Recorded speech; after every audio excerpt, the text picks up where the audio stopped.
안녕하세요. 집신도 짝이 있고 결혼할 인연도 따로 있다는 옛말이 있듯이 이혼할 사람들도 따로 있나 봅니다. 저는 현재 30대 후반의 여성으로 이혼한 지는 이미 꽤 시간이 흘렀어요. 가끔씩 제 옛날 이혼 이야기를 떠올려 보면 이제는 화가 나거나 열불이 나지는 않아요. 이혼 초반에는 떠올리는 것마저도 스트레스라 매일을 명상과 요가로 잡념을 떨쳐내는 데 쓰곤 했죠. 저에게 첫 결혼은 마치 폭풍 같은 것이었어요. 만난 지 6개월 만에 결혼하고 6개월 만에 이혼했으니까요. 그게 가능했던 이유는 저희가 친정아버지의 중매, 맞선으로 만난 사이였기 때문이에요. 요즘에는 맞선 같은 걸 잘 보지는 않지만 저희 아버지는 생각이 좀 옛날 분이시라 좋은 혼처가 있으면 무턱대고 저희 두 자매에게 붙여주려고 했거든요.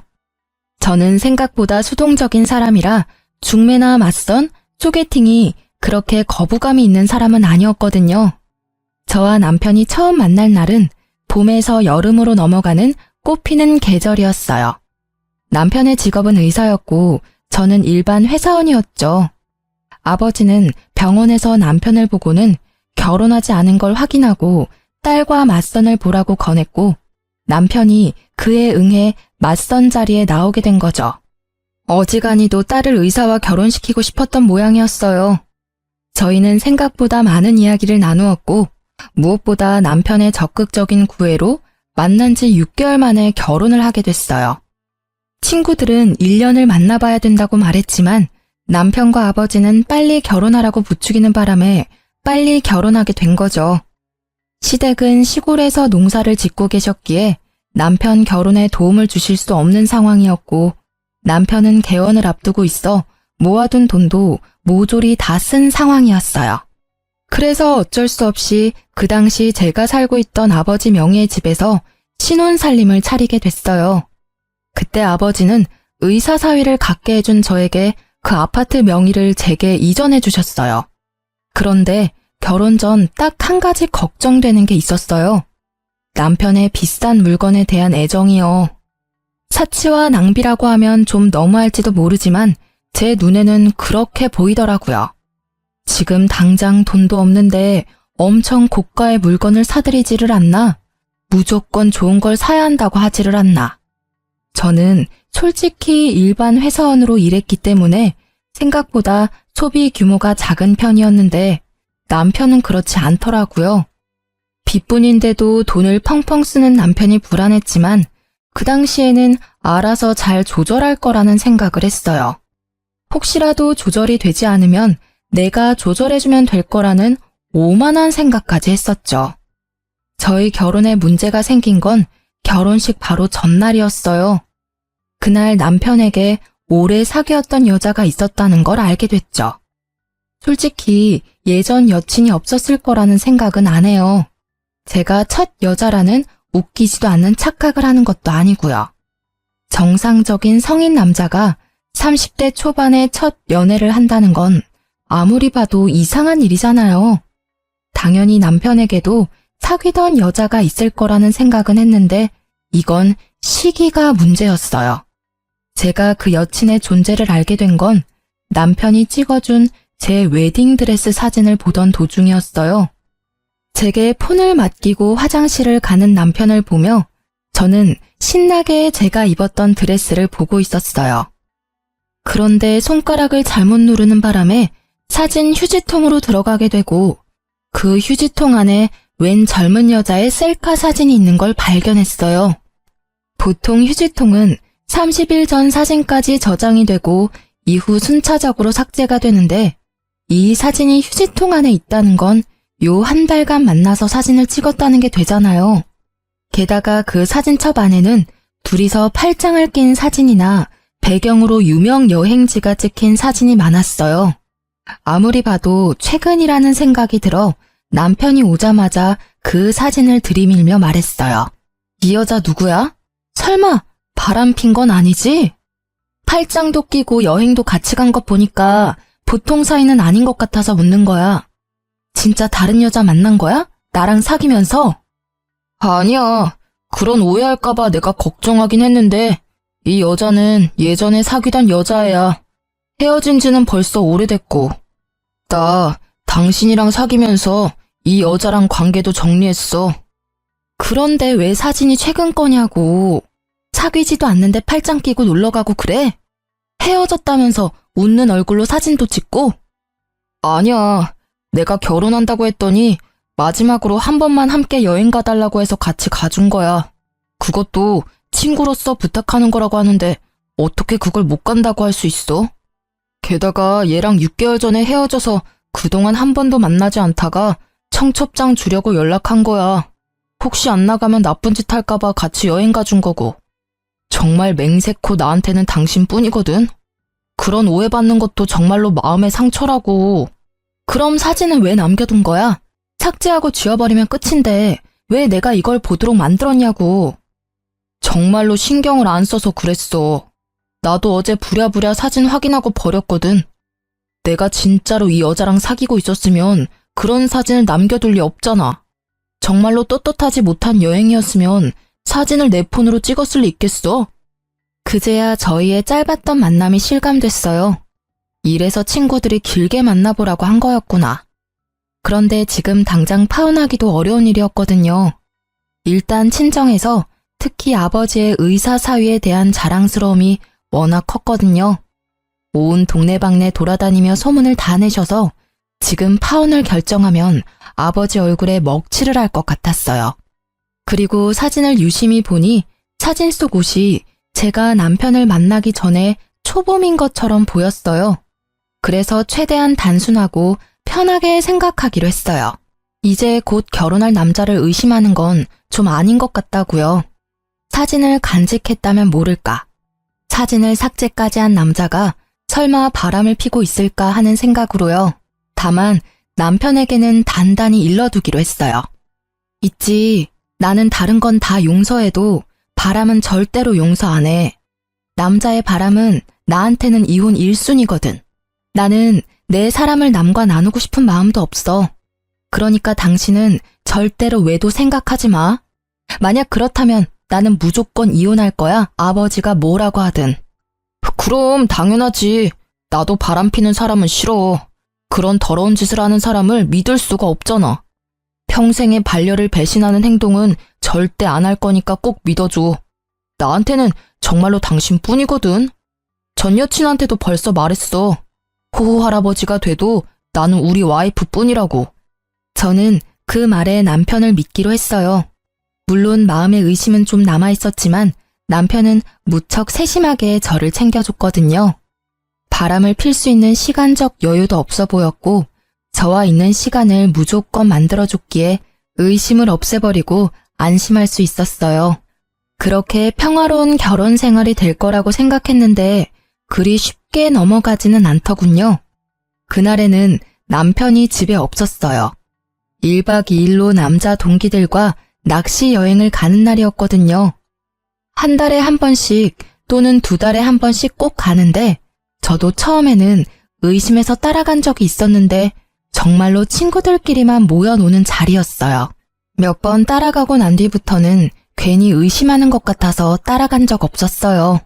그날은 인쇄할 게 하나 있었는데 퇴근한 후에 연락을 받은 거라 집에서 인쇄를 하려고 했어요.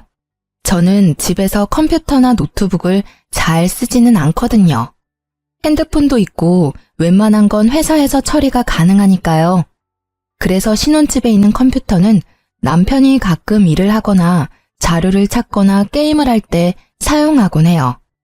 컴퓨터가 잠겨져 있지 않아서 정말 아무 생각 없이 남편 컴퓨터를 열고 자료를 다운받았어요. 그런데 다운받은 자료가 없더라고요. 어딜 갔는지 모르고 이래저래 뒤지다가 메모장으로 된 파일을 모두 열어보게 됐죠. 그러다가 발견한 거예요. 남편의 카톡 대화 내용이 저장된 문서. 얼마 전 남편은 새로운 폰으로 바꿨는데 그때 이걸 백업하느라 컴퓨터에 저장해둔 대화 내용인 듯 보였어요. 상대방 이름은 동기 춘식이로 되어 있었는데 생각 없이 내용을 훑다가 저는 눈알이 돌아가는 줄 알았어요. 그 대화의 주인공은 춘식이가 아니었어요. 당연히 남자일 거라고 생각했던 대화의 주인공은 여성이었죠. 그걸 대화만으로 어떻게 알았냐고요? 당연히 알 수밖에요. 남편이 동성애자가 아닌 이상 남자를 자기야라고 부를 리가 없을 것이며 무엇보다도 구두나 백, 화장품을 요구하는 대화가 가득했으니까요. 그것뿐이라면 차라리 다행이죠. 그 대화 내용 중간중간에는 사진이라고만 적혀 있는 곳이 있었는데 실제 사진은 없었어요. 그런데 그 사진 아래 위로 적힌 글들이 너무 적나라했어요. 두 사람이 어디까지 가까운 사이인지를 말해주는 문장으로 가득했거든요. 요즘 폼이 좋네? 몸매 관리 중이야? 이런 품평 같은 대화는 물론 방금 보고 왔는데 또 보고 싶어 같은 대화. 심지어는 지금 와이프는 여자로서 매력이 1도 없어서 그냥 그 여자 재산 때문에 잠시 살아주는 것뿐이야. 지금은 내가 쓰는 돈 다 대주니까 참고 사는 거지. 얼굴도 볼 것 없고 주부로도 빵점인 여자야. 그나마 돈이 많은 게 장점이지. 이 정도로 빡치는 내용도 있었어요. 둘의 마지막 대화는 말이죠. 자리가 잡히고 개원할 때 진빚 다 갚고 나면 와이프랑 헤어지고 당신이랑 살 거야. 그때 되면 빚도 없을 거고 돈 잘 버는 의사 되어 있을 테니까 조금만 참고 기다려줘. 이게 그 대화의 마지막이었네요. 저는 그 대화 내용을 보는데 눈앞이 깜깜해지는 게 곧 졸도할 것 같더라고요. 손을 벌벌 떨면서도 정신을 애써 부여잡으며 그 메모장을 복사해서 제 폰으로 보냈어요. 혹시 몰라서 제 모든 흔적을 다 삭제하고 모른 척 했어요. 물론 이 대화 내용도 증거가 되겠지만 확실한 증거를 잡으려고 생각했거든요. 남편이 중간에 그걸 알아차리고 선수 칠 수도 있잖아요. 남편을 기다리는 시간은 정말 너무 고통스러운 시간이었어요. 화가 났다가 울기도 하고 내가 뭘 잘못했나 싶은 생각까지 들었죠. 그리고 남편이 도착했을 때 남편의 손에는 제가 좋아하는 꽃과 간식이 들려 있었어요. 그걸 보고 저는 화가 더 났어요. 제 비위를 맞춰 돈이나 뜯어내려는 이 남자를 지금 당장 내쳐버리고 싶었어요. 당장이라도 그 여자가 누구냐고 물으려고 했는데 아주 잠깐 그런 생각이 들었어요. 내가 이혼해주면 나랑 헤어지고 그 여자랑 잘 살겠지? 하는 생각이요. 이번에 내게 진실을 말하고 용서를 구한다면 그 여자와 모든 관계만 끊어준다면 나중에 후회할지라도 지금 딱 한 번만 눈 감아주기로 생각했죠. 요즘 많이 바쁜 것 같네. 혹시 나 놔두고 바람 피는 건 아니지? 나한테 이렇게 잘해주는데도 당신 너무 바쁘니까 걱정되고 그래. 그 말을 꺼내고도 마음속으로는 제발 미안하다고 이야기해주길 바라는 제가 있었어요. 그럴 일 없어. 자기가 요즘 예민한 거야. 나한테는 당신뿐이니까 걱정하지 마. 알았지? 당신 좋아하는 마카롱이랑 장미꽃도 사왔어. 이거 보고 기분이 좀 좋아졌으면 좋겠는데. 궁금한 게 하나 있는데 당신은 나 어디가 좋아서 결혼하자고 한 거야? 특별히 예쁜 것도 아니고 음식을 잘하는 것도 아니고. 어디가 좋냐니. 난 당신이 상냥한 게 좋아. 내가 가끔씩 하는 어려운 부탁이나 요구도 다 들어주잖아. 이렇게 한 달에 한 번 친구랑 1박으로 놀러 갈 수 있는 남편은 거의 없지. 안 그래? 당신이 착해서 내가 이렇게 복에 겨운 생활을 하는 거니까. 그 이야기에 저는 그때의 대화가 생각났어요. 그리고 이 남자의 말에 담긴 진심을 읽을 수 있었죠. 착하다? 그건 멍청하다는 뜻인 거예요. 아무것도 모르고 돈만 대주는 바보 같은 년이라는 뜻. 난 착한 사람 아닌데? 왜 당신이 그렇게 생각했는지 모르겠네. 아, 내가 자기 신용카드 금액 모자랄 때마다 보태줘서 그렇구나? 그것만 있는 건 아니지만 그런 것도 도움은 되지. 다른 게 더 많아. 구체적으로 생각나는 게 없었겠죠. 저를 그저 물주로만 생각했으니 다른 게 생각날 리가 있나요? 그래? 그렇다면 다행이고. 내가 주는 애정은 나중에 다 돌려받을 테니까. 응? 그게 무슨 소리야? 내가 자기한테 빌려준 돈들 어차피 자기가 돈 많이 벌면 나한테 갚아줄 거잖아. 안 그래? 솔직히 우리 집은 아버지가 돈이 좀 있어서 그렇지. 나 자체는 가진 게 크게 없잖아. 그러니까 나도 의사 남편 덕 좀 보겠다는 거지. 아, 그건 걱정 마. 그때가 되면 다 알아서 해줄게. 당신한테 지금 신세지고 있는 것도 그때쯤에는 다 갚아줄 거야. 고생시키지 않고 보강시켜 줄게. 아버지도 의사 사위 좋아하셔. 나중에 아버지가 가진 재산도 동생이랑 나랑 반반 나누는 거 알지? 얼마 전에 회갑 앞두시고 재산 정리하시는데 생각보다 많으시더라고. 아버지가 자기 죽고 나면 이 돈 정확하게 반반 나눠서 준다고 나한테 의사 남편 잘 보필하라 하시더라고. 이 말은 당연 거짓말이었어요. 그런데 눈앞의 남자는 침을 꼴깍 삼키더라고요. 어지간히도 제가 던진 미끼가 먹음직스러웠나 보더라고요. 장인어르신도 참, 우리는 그런 거 없이도 잘 지낼 건데, 그렇지? 그렇지. 우리 잘 지내보자. 그리고 결혼식 전에 내가 한 이야기 기억하지? 난 바람 피는 사람이 이혼 사유 1위야. 바람만 피지 않으면 내 마음의 변화는 없을 거야. 저는 남편의 얼굴을 봤어요. 전혀 찔리는 구석도 없이 태연한 그 얼굴. 거짓말과 거짓 행동이 몸에 밴 그런 만들어진 미소였죠. 잘 알지. 나도 앞으로도 계속 노력할게. 우리 좋은 부부 사이가 되자. 알았지? 좋은 부부 사이는 무슨 돈에 눈이 먼 욕심쟁이 주제에. 남편의 말에 진짜 뜻이 보이기 시작하니 하나부터 열까지 제게 거짓말을 한 것들이 떠오르더라고요. 저는 이놈을 용서할 수 없었어요.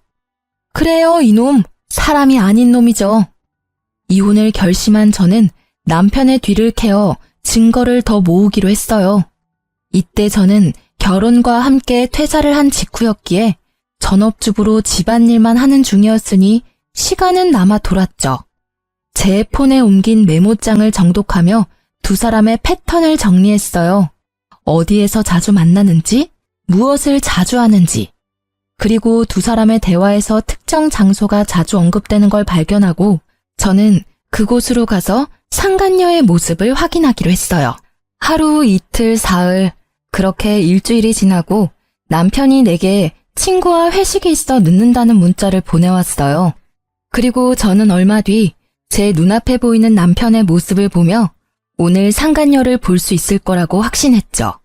그리고 역시 상간녀가 모습을 드러냈어요. 그 여자의 얼굴을 보고 저는 더 놀라고 화가 났어요.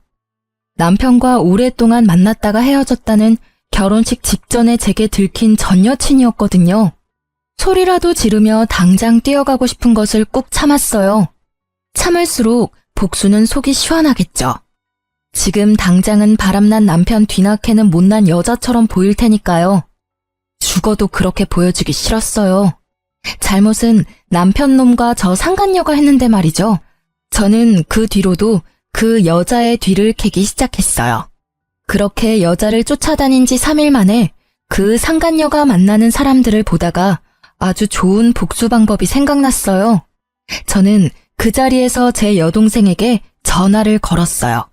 그리고 이렇게 말했죠. 상견례 날 10분 정도 늦게 갈 거라고 말이죠.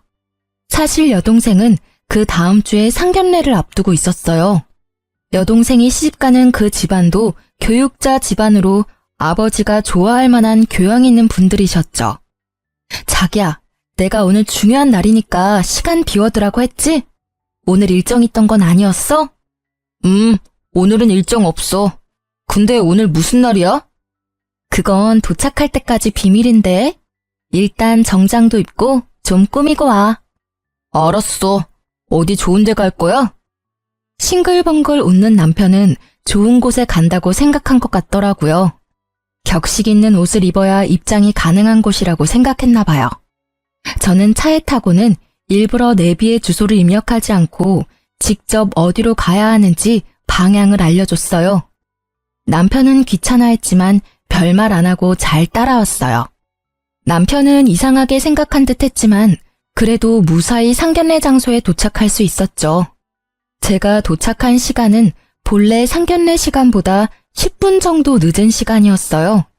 가게 룸에 모든 가족이 들어가 있는 걸 확인하고 안으로 들어갔어요. 남편에게는 들어가기 직전에 말해줬죠. 오늘 내 동생 상견례 있어서 온 거야. 뭐? 처제 상견례? 당신이 그걸 왜 비밀로 한 거야? 하고 애써 웃는 남편의 모습이 뭔가 찝찝해 보이더라고요. 아무래도 상간녀가 이번 주 상견례 있다고 이야기한 모양이더라고요. 이럴까봐 미리 이야기 안 한 건데 이때는 정말 다행이라고 생각했어요. 주인공이 다 모이지 않으면 안 되잖아요. 저와 남편이 들어가자 사돈 될 사람들 가족이 앉아 있더라고요. 그리고 그 자리에 상간녀도 앉아 있었죠. 제 여동생의 예비 신우였던 상간녀가 이내 제 남편을 발견하고는 얼굴에 핏기가 사라졌더라고요. 저는 제 옆에 선 남편을 보았어요. 남편 역시 무척 경직된 얼굴로 표정을 숨기지 못하더라고요. 여동생이 자리를 정해줬는데 하필 상간녀 바로 앞자리가 남편 자리더라고요. 서로 눈도 못 마주치고 삐걱대는 모습이 제 눈에는 얼마나 잘 보이던지. 이쪽은 저희 언니예요. 그리고 그 옆에 있는 사람이 저희 형부예요. 동생이 저희를 소개해주고 나서 저는 인사를 드렸죠. 그쪽 부모님께 공손히 인사한 후 저는 상간녀의 얼굴을 일부러 빤히 쳐다봤어요. 상간녀도 이상하다는 생각이 들었는지 제 눈을 피하더라고요. 안녕하세요. 근데 그쪽 여동생분은 제가 어디서 뵌 것 같은데. 저는 모르겠는데요. 아마 다른 사람과 착각하신 것 아닐까요? 상간녀는 재빠르게 모른다며 제 말을 끊어내더라고요. 저는 웃으며 답했어요. 저도 직접 뵌 적은 없어요. 그런데 사진으로 한번 본 적은 있네요. 몇 개월 전에 본 거라 긴가민가 하긴 한데 아마 제가 생각하는 그분이 맞는 것 같아요. 혹시 제 말이 계속 이어지자 갑자기 남편이 저를 잡아 끌더라고요. 여보, 나 차에 뭘 놔두고 와서 가져와야 될 것 같아. 잠시만 밖에 같이 나가줘. 혼자서 들고 오기 힘들어서. 지금 나가는 건 너무 예의 없는 행동이지. 적어도 식사 다 하고 나가는 길에 가져오면 또 몰라도. 그리고 차에 아무것도 없던데 뭘 가져와? 당신 오늘따라 이상하게 왜 이렇게 안절부절 못해? 아니야. 누가 안절부절 못한다고 그래. 진짜로 일이 있어서 그래. 그래? 그럼 잠시만 있어봐. 저는 저를 끌어당기는 남편을 잠시 멈추고 일어서서 여동생의 사돈어른을 향해 공손히 말씀드렸어요. 사돈어르신, 초면에 이런 말씀 드리는 것도 죄송하긴 한데 그래도 축하는 드려야 할 것 같아서요. 조만간 의사사위 생길 수도 있으시겠네요. 제 말에 사돈댁 두 분이 의아한 표정으로 저를 보더라고요. 남편과 상간녀 얼굴은 아주 망가졌고요. 그게 무슨 소리예요? 사돈처녀, 우리 딸은 아직 사귀는 사람도 없고 결혼 이야기도 없는데. 아, 모르셨군요. 두 분의 따님께서 현재 제 남편과 사귀고 있거든요. 저와 만나기 전부터 저와 결혼한 지금까지 매주 매달 지속적으로 만나고 있어요. 게다가 이 남자는 저와 헤어지고 그쪽 따님과 결혼하고 싶다네요. 의자가 뒤로 넘어지는 소리가 들리고 저희 아버지의 고함 소리가 들렸어요. 대체 그게 무슨 소리야? 최서방이 뭐를 어째? 양가 부모님이 모두 놀랐지만 저희 친정아버지는 곧 숨이 넘어갈 만큼 놀라고 말았죠. 그리고 그런 아버지의 모습을 보더니 남편이 재빠르게 무릎 꿇고선 제게 애절하게 말하더라고요. 당신이 무조건 오해하고 있는 거야. 어디서 뭘 듣고 왔는지 모르겠지만 이런 좋은 자리에서 꺼낼 이야기는 아닌 것 같아. 응? 제발 부탁인데 우리 나가서 이야기하자. 조용한 데서 오해 좀 풀자고. 이런 자리는 진짜 그런 말 하기 어울리지도 않고 진짜 이 사람과는 당신이 생각하는 그런 거 아니라고. 그래? 이걸 보고도 그 말 할 수 있을지 볼까? 나 생각보다 많이 알고 있거든. 내가 오해한 건지 자기가 잘못 알고 있는 건지 이걸 보면 정확해지겠지. 저는 가방에 넣어왔던 인쇄물을 탁자에 올렸어요. 글자 크기를 크게 해서 인쇄했더니 아주 잘 보이더라고요. 뭐 그러라고 크게 뽑았지만 남편과 상간녀의 톡 대화 내용이었어요. 불륜을 정확히 특정하는 문장만 뽑아서 인쇄했죠. 종이 내용을 보는 양가의 부모님들은 크게 놀라는 모습이었어요. 당연하죠. 서로의 관계를 뚜렷이 보여주는 그 대화 내용에 두 사람의 관계를 짐작하기 쉬웠으니까요. 그리고 상간녀는 그 인쇄물들을 부랴부랴 숨기려고 열심히 주었지만 제가 한 장만 뽑아온 게 아니었거든요. 허공에 수십 장을 뿌려주니 그걸 회수하려는 생각은 못 하더라고요. 다만 얼굴이 일그러진 채 저를 노려보고 있었을 뿐이죠. 그리고 또 한 명, 일그러진 얼굴의 사돈 어르신이 손에 든 종이가 부들부들 떨리도록 떨고 있었어요. 아니, 여보게, 분명히 뭔가 착오가 있을 거야. 이름도 춘식이로 되어 있고, 그니까 이건 내 딸이 아닐 거야. 착한 내 딸이 불륜을 저질렀을 리가 없어.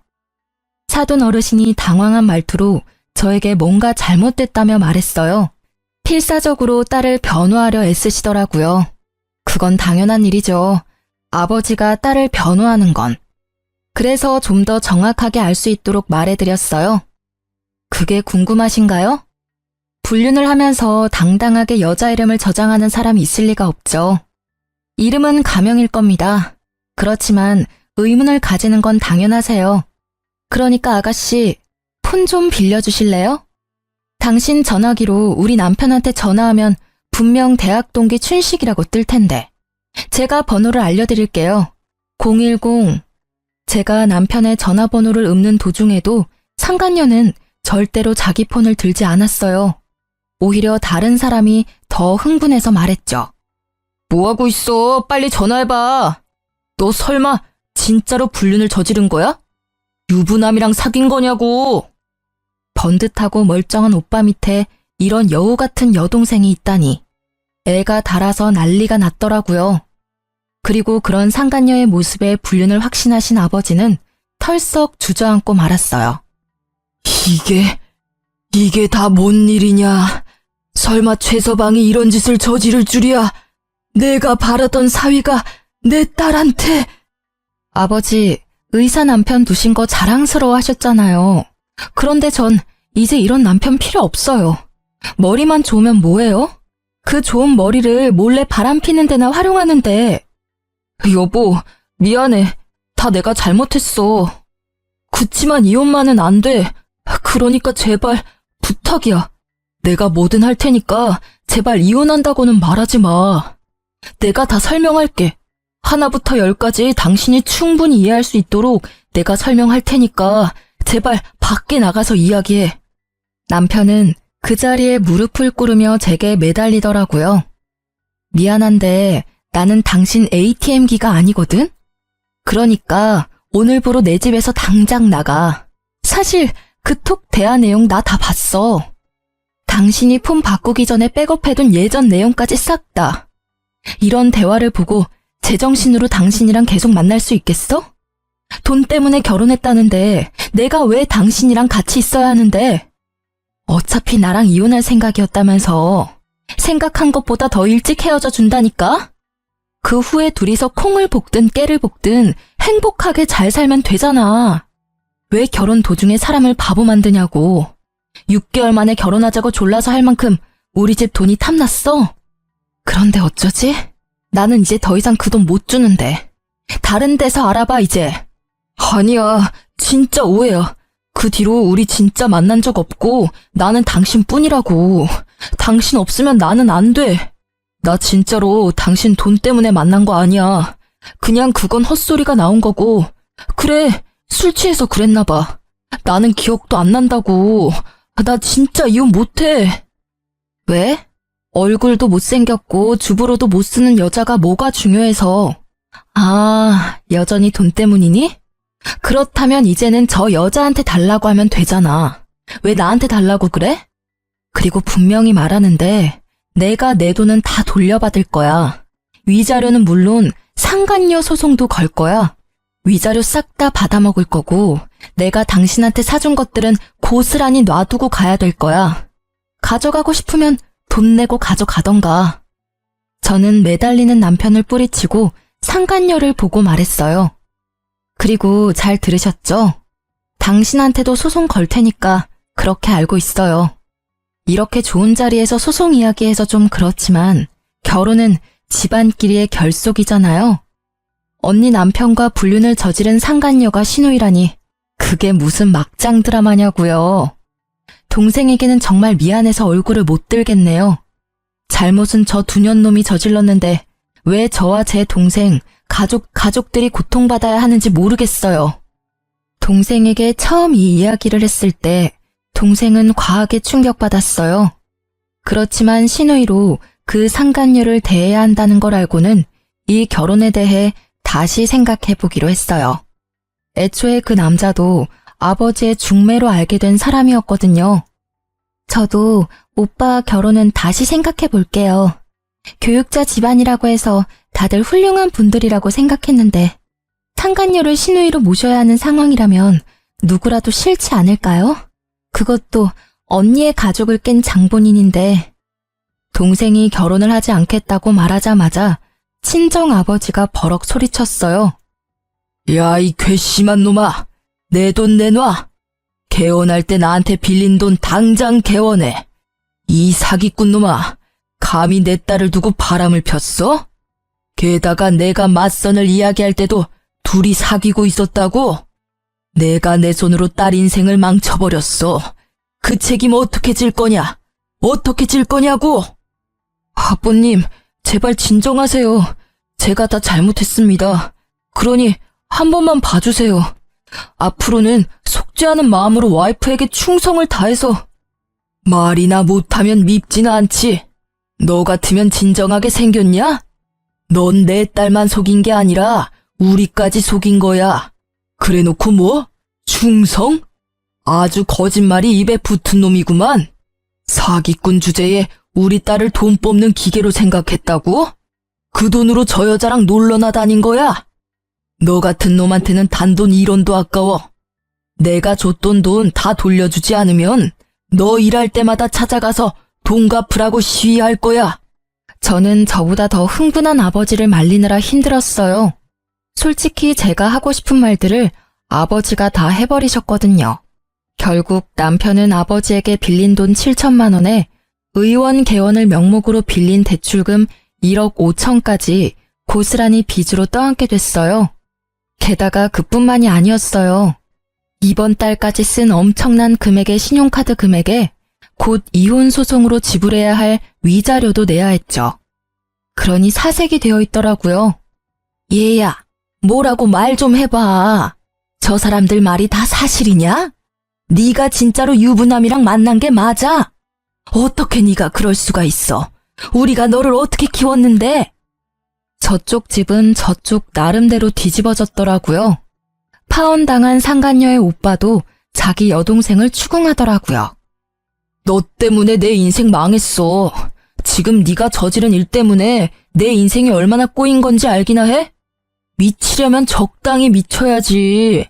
왜 남의 인생에 피해를 주고 난리야? 내가 뭘 잘못했는데? 난 잘못한 거 없어. 내가 먼저 사귀고 있던 남자였다고. 뺏긴 건 저 여자가 아니라 나라고. 그렇게 소리질러 봤자 유부남과 만난 미혼 여성, 그 부분이 변하는 건 아니니까요. 한참 바쁜 그 집 사람들을 놔두고 저희 친정 부모님과 동생은 밖으로 나갔어요. 제가 먼저 내보냈죠. 어차피 이혼은 제가 하는 거고 두 분 부모님이 너무 흥분해서 곧 쓰러질 것처럼 보였거든요. 그 뒤로 제가 밖으로 나오는데 남편이 저를 쫓아나오더라고요. 여보, 내가 그 여자랑 헤어질게. 맹세코 그 여자랑 더 이상 만나지 않을 테니까 나 버리지 마, 응? 지금은 안 돼. 아직도 정신 못 차렸네. 그럼 헤어지겠다는 소리를 왜 밖에 나와서야 하는 건데? 헤어질 거면 그 여자 있는 자리에서 선언했어야지. 아직까지 그 여자가 신경 쓰이나 봐? 이 상황에서도 참 대단한 사랑이네. 그 여자가 그 헤어지자는 말 들을까봐 신경 쓰는 걸 보니 한 번 속았으면 많이 속은 거야. 두 번 다시는 안 속을 거고 당신이 진짜 그 여자랑 헤어진대도 나는 이제 상관없는 일이야. 우리는 이제 이혼할 거니까. 그리고 당신 얼굴 꼴도 보기 싫으니까 오늘 중으로 집에서 나가줘. 아니면 당신 물건 싹 다 용달차에 실어서 시골에 있는 시댁으로 보내버릴 테니까. 결국 제 으름장에 남편은 불이 나게 집으로 가 자기 물건을 챙기더라고요. 홈캠으로 보니 비싼 물건부터 쭉 쓸어 담는데 저런 본성을 내가 왜 여태까지 몰랐을까 하는 생각만 들었어요. 그리고 이후 전 남편은 연락이 없었어요. 그런데 의외의 사람이 저를 찾아왔더군요. 바로 여동생과 결혼하기로 했던 남자였어요. 상간녀의 오빠요. 그는 상간녀를 데리고 저를 찾아왔어요. 이렇게 찾아와 죄송합니다. 정말로 사죄의 말씀을 드려야 할 것 같아서 동생을 데리고 온 겁니다. 집안에 분란을 일으키게 돼서 죄송하게 생각합니다. 뭐해? 빨리 사과드려. 우습게도 상간녀의 오빠와는 달리 상간녀는 상당히 삐딱한 모습이었어요. 왜 내가 사과해야 해? 그 남자는 내 남자였어. 이 여자가 나중에 와서 내 남자를 돈으로 꼬신 거라고. 게다가 이 여자는 돈만 보고 결혼한 물주였거든? 나만 사랑한다고 했으니 나한테서 남자를 뺏어간 건 이 여자지. 그리고 사과할 마음이 하나도 없어 보였죠. 저는 그 모습이 오히려 웃겼어요. 두 분 여기 왜 오신 건지는 모르겠지만 저는 이제 아무렇지 않아요. 저희는 이혼하기로 했으니까 당신은 제 전 남편과 잘 만나시면 될 것 같네요. 그런데 그 남자 지금 한 푼도 없어요. 말 그대로 빈털털이죠. 저한테 다 털린 데다가 이번에 위자료도 내야 하거든요. 제가 불륜 피해자들 이야기를 들어보니 남편이 바람을 피면 상간녀 소송비를 남편이 대주기도 한다는데 그럴 돈은 없을 거예요. 그럴 돈 있으면 저희 아버지한테 빚부터 갚아야 할 테니까요. 상관없어. 어차피 자기 병원 가진 의사라 그 정도 돈쯤 금방 벌거든? 그러니까 오빠, 왜 날 여기로 데려와서 사람 짜증나게 하는 건데? 아빠도 그래. 의사 사위 두는 걸 남들이 얼마나 부러워하는데 칭찬은 못 해줄 망정. 그렇죠. 의사 돈 많이 벌어요. 그런데 그 사람 개원하느라 은행에서 1억 5천 빌렸고요. 저희 아버지한테는 7천만 원을 빌렸고 저한테도 2천 정도 더 빌렸어요. 그리고 유책 배우자라서 위자료도 상당히 나올 거고. 그 빚 청산하려면 1년 안에 결혼은 좀 힘들지 않을까요? 집을 팔면 되잖아. 그 남자 집이 평수도 넓고 꽤 노른자 땅에 있어서 돈이 된다고. 아, 그 집이요? 그 집을 자기 집이라고 했나 봐요? 그런데 어쩌죠? 그건 제 아버지 거였고 지금은 제 명의로 되어 있거든요. 결혼 전부터 아버지 명의였으니 그건 재산 분할에 들어가지는 않을 거예요. 그리고 아실지는 모르겠는데 그 남자 씀씀이가 좀 해퍼요. 이제까지는 제가 신용카드 값을 많이 메워줬는데 지금부터는 당신이 그 일을 해주셔야겠네요. 저번 달 건 카드빚이 거의 2천만 원이던데. 사랑한다면 그 정도 돈쯤 내줄 수 있죠. 안 그래요? 제 말이 계속될수록 상간녀의 얼굴은 하얗게 질려가기 시작했고 결국 마지막에는 그렇게 제잘거리던 입에서 아무 말도 나오지 않더라고요. 그리고 상간녀 오빠는 그 와중에 저에게 어필하더라고요. 이 못난이는 제가 교육을 잘 시킬게요. 그러니까 제발 제 결혼을 어떻게든 되돌려줬으면 좋겠어요. 솔직히 저는 아무 문제가 없는데 동생 때문에 이렇게 된 게 너무 억울하잖아요. 그쪽 말씀도 이해는 가요. 그치만 저희 아버지가 워낙 지금 이 사태에 분노를 하셔서요. 상간녀 당신이 호적파이고 남이 되지 않는 이상 제 여동생과의 결혼은 아마 불가능할 거예요. 남이 되더라도 이미 서로 간에 안 좋은 이미지만 쌓여서 그쪽 부모님들도 저희와 다시 연을 맺고 싶지 않으실 거예요. 저는 상간녀의 오빠에게 그렇게 말해줄 수밖에 없었어요. 이 남자가 제 여동생을 더 많이 좋아한 듯 보였어요. 그치만 어쩌겠어요? 가족을 잘 만나는 것도 복인데. 저는 헬쓱한 얼굴의 상간녀에게 아주 친절하게 말해줬어요. 상간녀님, 참 좋으시겠어요? 그렇게 사랑에 맞지 않는 남자와 다시 결혼할 수 있는 기회가 생겼잖아요. 그치만 그 사람에게 빚이 많으니까 그 빚 다 갚을 때까지 힘들게 살다가 결혼하시면 될 것 같네요. 근데 또 모르죠. 저처럼 돈 뽑아주는 기계 노릇만 하다가 돈 다 갚고 버려질지. 그건 그때 가봐야 아는 거니까 지금을 즐기세요. 이제 그 남자 솔로거든요. 뭘 해도 법에 걸리지 않잖아요. 그쵸? 제 말에 상간녀는 기분이 상한 듯 자리를 박차고 나가고 상간녀의 오빠도 부랴부랴 동생을 따라 나가더군요.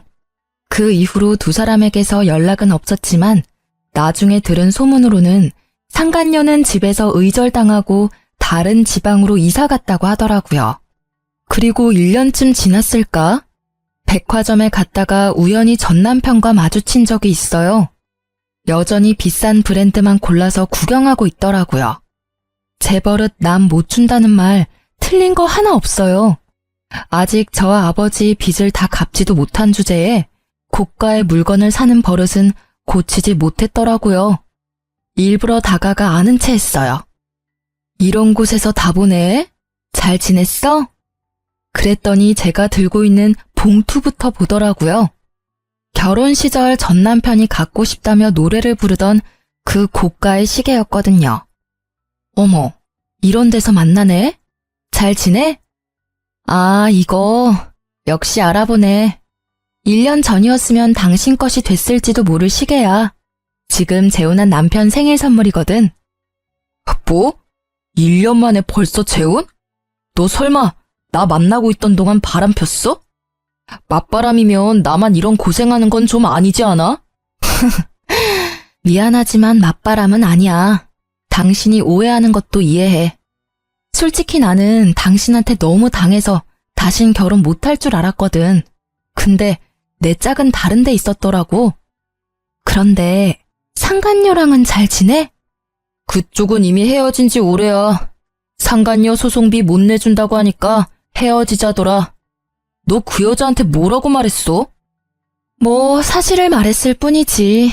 당신이 이룬 것 중에 뭐 하나 당신 힘으로 이룬 게 없다는 거 말이야.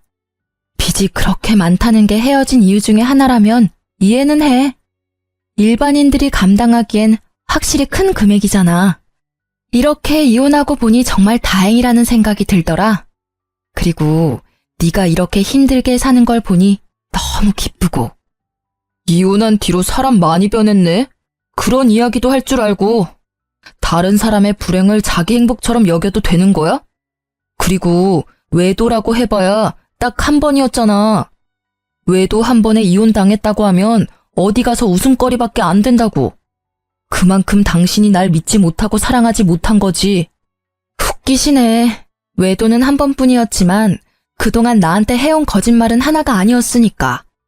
얼마나 많은 거짓말을 하면서 얼마나 많은 시간을 속였을까 생각하면 지금도 겨우 가라앉힌 화가 끓어오를 것 같거든? 결국 제 말에 아무 말도 못하고 전 남편이 먼저 자리를 뜨더라고요. 하긴 지가 할 말이 뭐가 있겠어요. 할 수 있는 말이 없을 텐데. 게다가 그렇게 사치 때문에 피를 봤으면서 여전히 비싼 브랜드만 둘러보러 다니는 전 남편을 보니 이혼한 게 잘된 일이었다는 생각이 더 들었어요. 솔직히 이혼 후에 제가 언제나 즐겁고 개운한 마음이었던 건 아니에요. 힘들고 적적한 시기가 있었죠. 그렇지만 평소에 자주 연락하는 동네 소꿉친구랑 이혼을 계기로 자주 만나게 됐거든요. 나중에 알고 보니 그 친구는 저를 좋아했는데 제가 생각보다 빨리 결혼하는 바람에 저를 향한 마음을 접었다고 하더라고요. 그렇지만 이혼 후에 고생으로 몸과 마음이 너덜너덜해진 절 보고 위로해주러 왔다가 제게 고백해 오더라고요.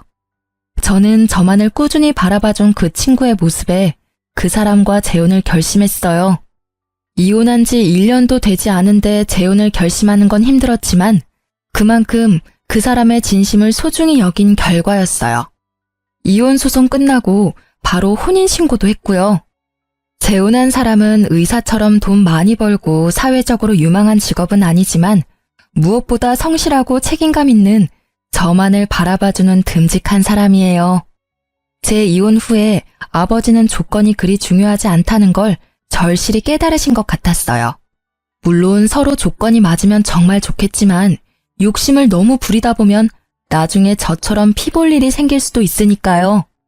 아버지가 의사 사위를 원하지 않았다면 이런 일이 벌어지지 않았을 수도 있고, 제가 이 남자를 만나지 않았을 수도 있죠. 그리고 요즘에는 무엇보다 부부 사이에는 신뢰와 사랑이 그 무엇보다 중요하다고 생각하게 됐어요. 저에게는 소중한 경험이자 두 번 다시 겪고 싶지 않은 경험이지만 이런 사람, 이런 사연도 있다는 걸 모두와 나누고 싶어서 긴 글을 써봤어요. 제 사연을 읽어주셔서 감사합니다.